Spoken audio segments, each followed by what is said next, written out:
Hello সবাই, কেমন আছো? আশা করছি সবাই খুব ভালো আছো। তো আজকে আমি বানিয়েছি চিকেন দো পেঁয়াজা। এটা কিন্তু তোমরা ভাত, রুটি, পরোটা, নান সব কিছুর সাথেই খেতে পারো। তো চলো আজকের রেসিপিটা স্টার্ট করি। আর তোমরাও যদি এই রেসিপিটা শিখতে চাও তো ভিডিওটা প্রথম থেকে লাস্ট পর্যন্ত দেখো।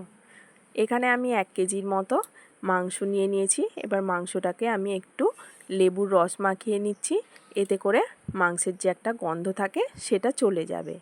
তারপর আমি 1 চামচের মতো আদা বাটা আর 1 চামচের মতো রসুন বাটা নিয়ে নিলাম। এটাকে আমি ভালো করে হাত দিয়ে মাখিয়ে নিয়ে কিছুক্ষণ চাপা দিয়ে রেখে দিয়েছি। তারপর একটা পাত্রের মধ্যে আমি 4 চামচের মতো দই ভালো করে ফাটিয়ে নিয়েছি। এরপর আমি কড়া গরম করতে বসিয়ে দিয়েছি। আর কড়ার মধ্যে আমি এখানে হাফ কাপের মতো সর্ষের তেল দিয়ে দিলাম। দিয়ে পেঁয়াজগুলোকে এইভাবে লম্বা লম্বা করে কেটে রেখেছিলাম সেইগুলো দিয়ে দিলাম। এবার পেঁয়াজটাকে আমি ব্রাউন কালার করে ভেজে নেব। তো পেঁয়াজটা ব্রাউন কালার ভেজে নেবার পর আমি এখানে বড় চামচের 1 চা চামচ রসুন বাটা আর বড় চামচের 1 চা চামচের থেকে একটু কম আদা বাটা দিয়ে দিলাম। এবার এটাকে আমি ভালো করে ভেজে নেব যতক্ষণ না আদা রসুনের কাঁচা গন্ধটা চলে যায়। তো আদা রসুনটা ভালোভাবে ভাজা হয়ে গেছে। এরপর আমি একটা টমেটো পেস্ট করে রেখেছিলাম, সেই টমেটোটা এর মধ্যে দিয়ে দিচ্ছি। টমেটোটাকেও ভালো করে একটু ভেজে নিতে হবে, কারণ টমেটোর একটা কাঁচা গন্ধ থাকে। তারপর এর মধ্যে আমি দিয়ে দিচ্ছি 1.5 চামচের মতো কাশ্মীরি লঙ্কার গুঁড়ো, 1 চামচ হলুদের গুঁড়ো, 1 চামচ ধনের গুঁড়ো আর দিয়ে দেব 1 চামচ জিরের গুঁড়ো। এরপর আমি এর মধ্যে অল্প পরিমাণ জল দিয়ে দিচ্ছি যাতে মশলাটা পুড়ে না যায়। তারপর মশলাটাকে আমি ভালো করে কষিয়ে নেব। তো রেসিপিটা তোমরা একবার বাড়িতে ট্রাই করো। মশলাটা কষানো হয়ে গেছে আর মশলা থেকে দেখতেই পাচ্ছ তেল ছাড়তে শুরু করে দিয়েছে। এরপর আমি এর মধ্যে যে টক দইটা ফেটিয়ে রেখেছিলাম সেটা দিয়ে দিলাম।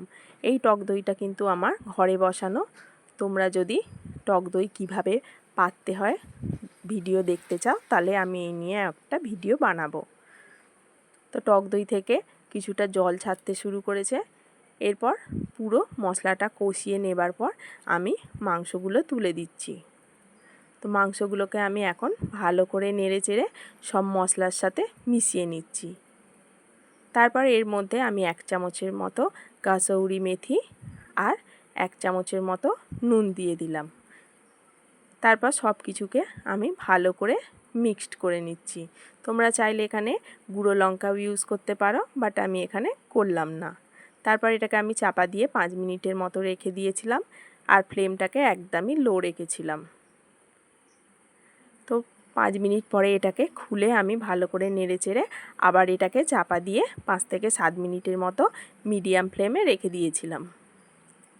তো মাংসের একটা জল আর টক দইয়েরও একটা জল বেরোচ্ছে। এখানে আমি এখনও পর্যন্ত জল ইউজ করিনি। এরপর আমি পেঁয়াজের পাপড়িগুলো এইভাবে ছাড়িয়ে রেখেছিলাম। তারপর পেঁয়াজের পাপড়িগুলো আমি এই মাংসের মধ্যে দিয়ে ভালো করে মিক্সড করে নিচ্ছি। এরপর এটাকে চাপা দিয়ে আমি আবার 5 থেকে 7 মিনিটের মতো রান্না করে নিয়েছি। এরপরে পেঁয়াজগুলো একটু নরম হয়ে গেছে আর আমি মাংসটা তলায় যাতে ধরে না যায় সেই জন্য আরেকবার ভালো করে নেড়েচেড়ে দিলাম। তারপর একটা বড় সাইজের টমেটো আমি এইভাবে কেটে রেখেছিলাম সেটা দিয়ে দিলাম আর 4 থেকে 5টা কাঁচা লঙ্কা চিড়ে ভালো করে দিয়ে দিলাম। এবার সব কিছুকে আমি একসাথে ভালো করে মিক্সড করে নিচ্ছি। এরপর এটাকে আমি আবার চাপা দিয়ে কিছুক্ষণ রান্না করে নেব। তো দেখো জলটা এখন অনেকটাই কমে এসছে। এরপর আমি এর মধ্যে কিছুটা দিয়ে দিচ্ছি ধনেপাতা কুচি। ধনেপাতা কুচিটা দিয়ে আমি ভালো করে এটাকে মাংসের সাথে ভালো করে নেড়েচেড়ে নিচ্ছি। তারপরে দেখো রেডি হয়ে গেছে কিন্তু চিকেন দো পেঁয়াজা। এবার এটাকে আমি একটা তোমাদের সামনে সার্ভিং বলে সার্ভ করে দেখালাম।